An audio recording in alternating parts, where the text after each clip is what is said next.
अस्सलाम वालेकुम। कैसे मिजाज है जी? मैं हूं अब्दुल बिहान। आज के व्लॉग में सब्र की हम बात करेंगे। सब्र का दामन नहीं छोड़ना चाहिए। वक्त बदलेगा, हालात बदलेंगे इंशाअल्लाह, और यकीन अल्लाह पे रखना चाहिए, तवक्कल अल्लाह पे रखना चाहिए। तवक्कल जिनका मजबूत होता है वो हमेशा कामयाब होते हैं।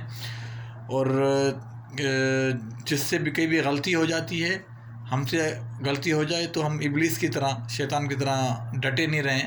हम फ़ौरन माफ़ी मांग लें, माज़रत कर लें, और जिससे हमारे हम जो गलती हो गई है हमें अगला माफ़ भी कर देगा अगर हम दिल से माफ़ी मांगेंगे। तो अगर हम दूसरों को गिराएंगे तो ज़ाहिर बात है, जो दूसरों को गिराने की कोशिश करता है आप समझ लें वो खुद भी गिरा हुआ इंसान है।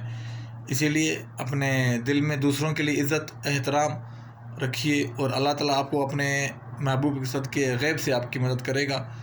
कहते हैं शक्ल की खूबसूरती सिर्फ महज आँखों को भाती है, जबकि किरदार की खूबसूरती दिलों को फतह करती है। और दूसरा कहते हैं कि तोड़ना नहीं जोड़ना सीखें, क्योंकि तोड़ने वालों की हवेलियाँ भी खाली रहती हैं और जोड़ने वालों की कब्रें भी आबाद रहती हैं।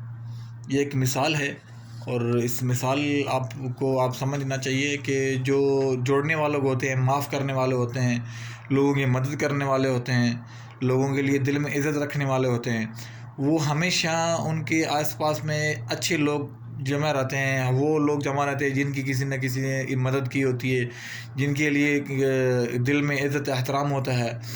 तो अल्लाह ताला आपको हर मंजिल पे कामयाबी अता फरमाए। सब्र शुक्र करना चाहिए, अपने माँ बाप का एहतराम करना चाहिए, अपने बहन भाइयों की खिदमत करनी चाहिए, पड़ोसियों का सबसे ज़्यादा पड़ोसियों का एहतराम करें, पड़ोसियों का ख्याल करें, और आसपास सफाई रखिएगा। दुआ में याद रखिएगा। इंशाल्लाह मिलेंगे दूसरे व्लॉग के साथ। अपना ख्याल करिएगा, हमारे चैनल का भी। अस्सलाम वालेकुम।